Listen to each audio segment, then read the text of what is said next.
Good morning, it's Thursday the 7th of May.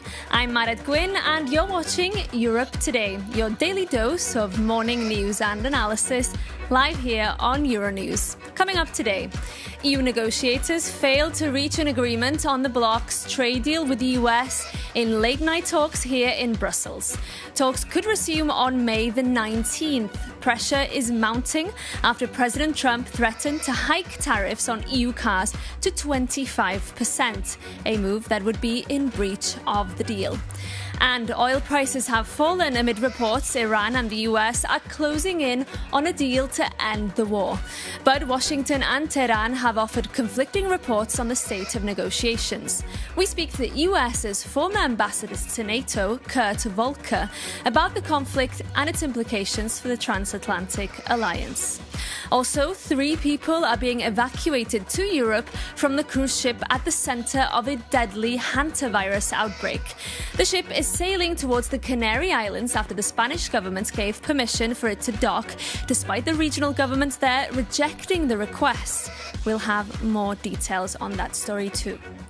But first, to our top story this morning, EU diplomats, officials and lawmakers failed to give their final approval to the bloc's trade deal with the US during talks which stretched late into the night here in Brussels.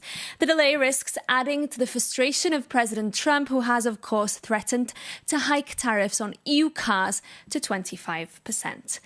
For more, we can bring in our trade reporter, Peggy Corlan. Good morning, Peggy. Good morning. So no deal on implementing this agreement still. Tell us more. No deal. Yesterday night, EU lawmakers and EU member states didn't find an agreement to cut EU tariffs on US goods to 0%, as agreed in the Thunberry Agreement. Let me remind you what this Thunberry Agreement is about. Last year, after weeks of trade disputes, the EU and the US agreed that they would impose US tariff at 15% on EU goods and that the EU would cut its tariff at 0%. So yesterday night, the Parliament's lead negotiator, the German MEP Bernd Lange, wanted to attach conditions to the deal. The core objective was to shield the deal from future US threats, like the one made last week over EU cars or like the one made a couple of months ago over Greenland. And the Parliament also wanted to make the deal temporary, which means expiring in March 2028, a couple of months before the end of Trump's mandate. OK, and Peggy, I think we can also take a listen to what Maroš Šefčovič, the trade chief, who, of course, has been urging this deal to get over the line, had to say in Paris last night. We have to deliver on what was promised in Scotland, meaning lowering the tariffs for the US exports to European Union, as we agreed in our joint statement. And of course, for me, it's also very important that the United States would live up to the expectations and also would live up to what was agreed to the Infirmary. And I'm talking here about return to 15% all-inclusive tariff, which was agreed upon. And Peggy, we know that EU capitals governments are part of these talks. What are they saying? Well, EU governments consider that the Parliament's demands go too far. But the diplomats I talked to yesterday night told me that there could be room for compromise. But it's too early. Yesterday night was about presenting each side's political line, and technical negotiations will come at a future stage for next round of negotiations.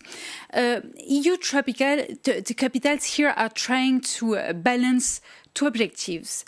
One, which is to avoid any move that would reinforce Trump's narrative, which is to say that the EU does not honor the deal, the Thunberry Agreement, and at the same time protect the agreement from future US threat. So here there's room for compromise with the Parliament, which pursues the same goal. Okay, Peggy, thank you so much for that comprehensive update. We'll be keeping an eye on developments in the coming weeks, of course. Now moving on, after 2 months of conflict, it appears that the US and Iran are closing in on a one-page, 14-point memo to end the war. Reports suggest the deal could include a moratorium on nuclear enrichment and the easing of some sanctions on Iran. A key question is when the Strait of Hormuz can fully reopen. But the war has already put transatlantic ties under immense strain. Our correspondent, Shauna Murray, caught up with the former US ambassador to NATO, Kurt Volker, and started by asking him about his assessment of the prospects of a deal.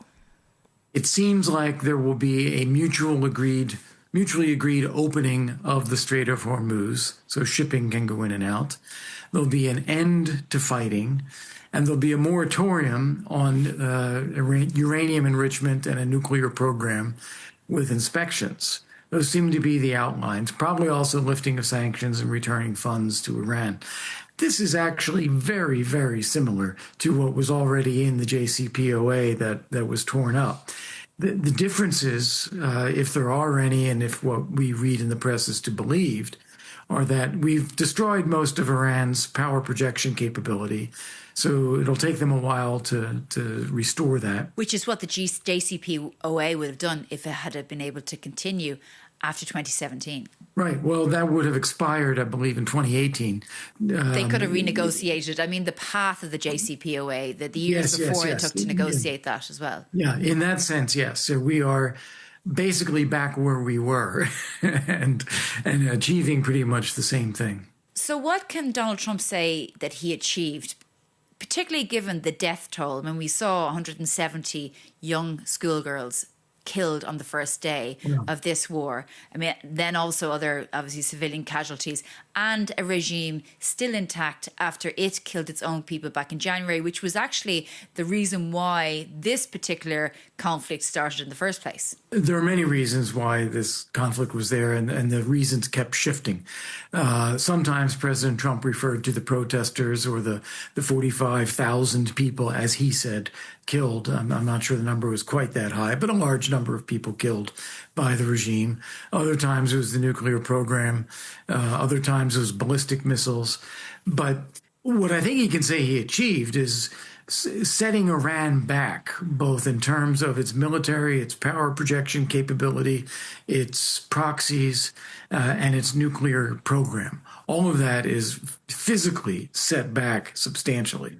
But as you say, the regime does stay in place, and it does have the capability and the will to shut down shipping in the Persian Gulf if it wants to. And the issue is, though, that with the Strait of Hormuz, although it had been gamed that the Iranians could take control of it in the event of a war like this, they have institutionalized it now, the Iranians. They've sort of they know now that they can control this, turn it on and off as they like in the future. Yeah, that's right. And also the business model of the Gulf states of being a secure and relatively free place to do business globally is shaken a bit by the fact that Iran has shown a willingness to fire missiles and drones at them. So that's going to take some time to restore confidence there as well.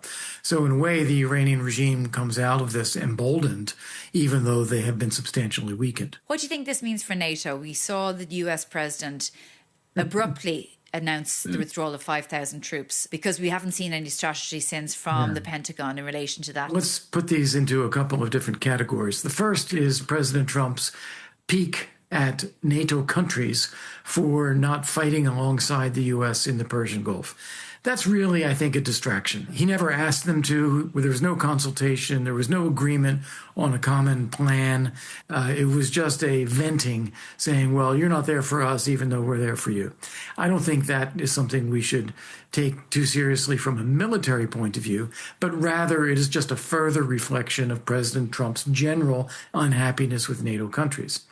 Then you get to specific complaints about we were not able to use bases in Spain. We were not able to use bases in Italy. Germany said some nasty things about us. And so we're going to take some military steps. Well, there, I think we do have to take it seriously. President Trump is indeed unhappy and wants to take some steps.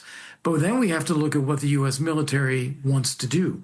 The presence of U.S. forces in Europe is good for the United States. Ambassador Kurt Volker speaking to Shauna Murray there. Now, 3 people with suspected hantavirus are being evacuated from the cruise ship linked to the deadly outbreak of the virus. 3 people have already died on the Dutch-flagged ship known as MV Hondius. The ship is now on its way to the Canary Islands. For more details on this story, I'm joined by our health reporter, Marta Iraola. Good morning, Marta. Bring us up to speed. Remind us the story of this cruise ship. Good morning. Yeah, we're talking about a luxury cruise ship that took off Argentina the 1st of April, carrying approximately like 150 passengers. It has since then crossed the Atlantic, making some stops in the Sandwich Islands in Santa Elena until it arrived to Cabo Verde. Cabo Verde was the original destination of the ship. However, at the beginning of April, some people started to feel sick in what it has now been confirmed as an outbreak of hantavirus, a rare rodent disease. Since then, there have been 8 infected passengers. 3 of them have died. Some others are being treated in the hospital, and the 3 are being evacuated to the Netherlands. Okay, and now what do we know about the fate of the remaining passengers of this ship? Yeah, well, as you mentioned, the ship is now on its way to the Canary Island, where it's set to arrive this weekend on Saturday to Tenerife. The passengers will likely disembark on Monday and will from there be taken to their own countries, where they will be put in quarantine. This decision of taking the ship to the Canary Island has raised some tensions between the local government and the national government of Spain. Here is Fernando Clavijo, who was here in Brussels and was talked about this topic.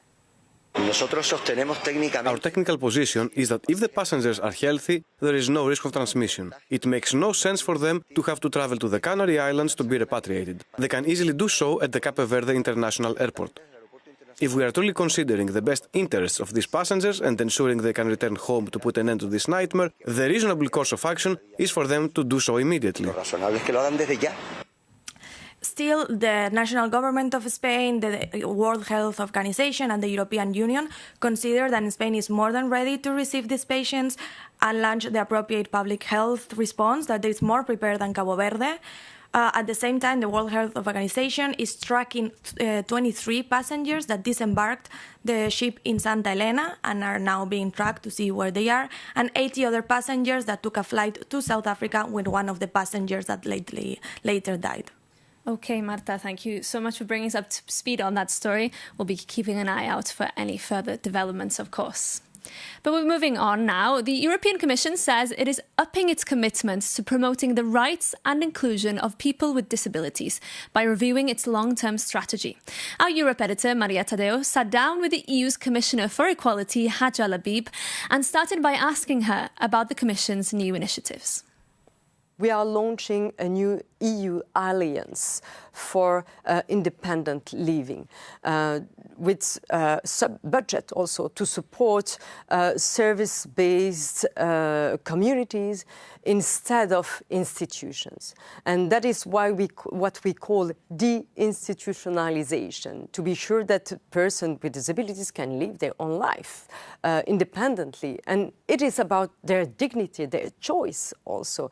And then to put everything into place to be sure that they will have the capacity to be more included in the labor market. And I have to ask you, there's a very political question, but it matters because of the times that we're in. Some would argue there's been, pushback against the idea of inclusivity, that the political debate is sort of shifting into a form of right that is about power and might and looks at ideas of diversity, inclusivity. It is too woke. We don't want it. We don't like it anymore. Is that something that you're concerned about? Yes, I'm concerned about because I'm Commissioner for Equality, and we see a regression when it comes to gender equality and all kind of, discrimination is something that we need to combat, because this is not the Europe we want to live in. We want a Europe that is forgetting no one, that is inclusive, that is diverse. This is our added value as a continent. So it's important to be very vocal, and that's why we had this strategy we could have gone until 2030 without, creating new flagship, new communication. But we did exactly the contrary. It means that equality, values, principles matter in our Europe, and we are proud of. What time horizon do you look at? What is something that is acceptable to you to see a Europe that looks like more like your proposal than the current one that we have? This is something that we should think about from yesterday, I would say, because it's linked to my other parts, my other competence, preparedness. We need to rebuild Ukraine, for instance, with having in mind the number of people who are wounded today. I visited hospitals where you see a lot of people amputated, unfortunately. And we need to have accessibility by design to be sure that when we rebuild new schools, new hospitals, new airports, that it is accessible, from the starting point and not something that as an added afterthought. In this process, and I'm sure, as you said, you had many stories and you spoke to many different people. What did you learn personally out of this?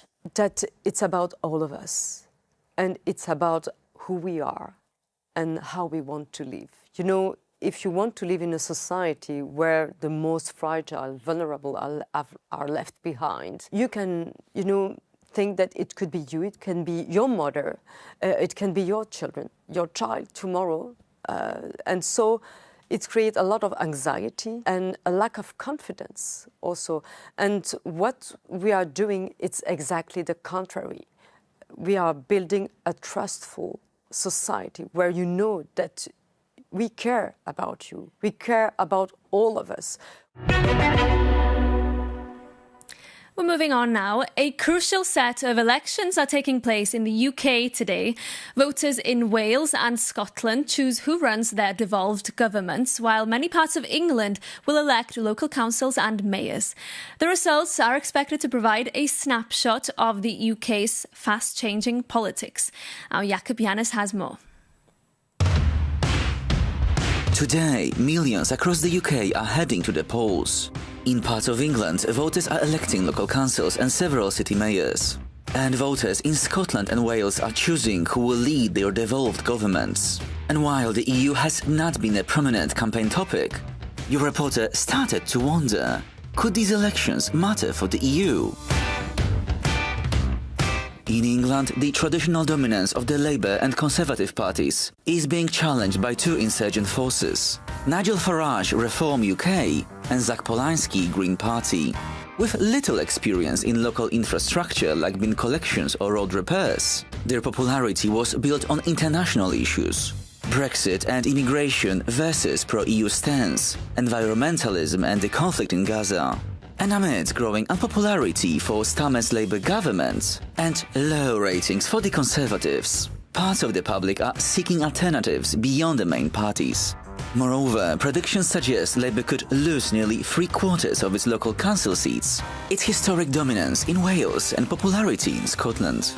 And while Starmer is not on the ballot paper, a weak show for Labour could add to his domestic issues and disrupt his diplomatic UK-EU reset.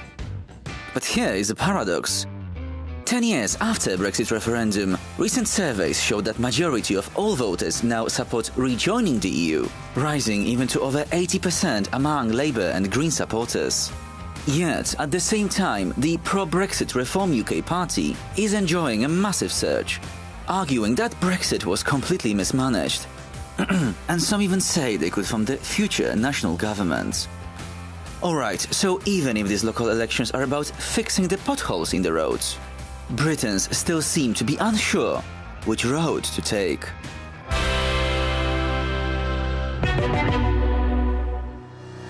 And that's it from us for today. And today's show was, in fact, our 100th episode. Thank you to you for keeping us company today and every morning here on Europe Today. Euronews' Maeve McMahon and Sasha Vakulina will be moderating sessions at the European Business Summit in Brussels later. You can catch that on our live stream on our social media channels. And we'll be back again with you at the same time tomorrow.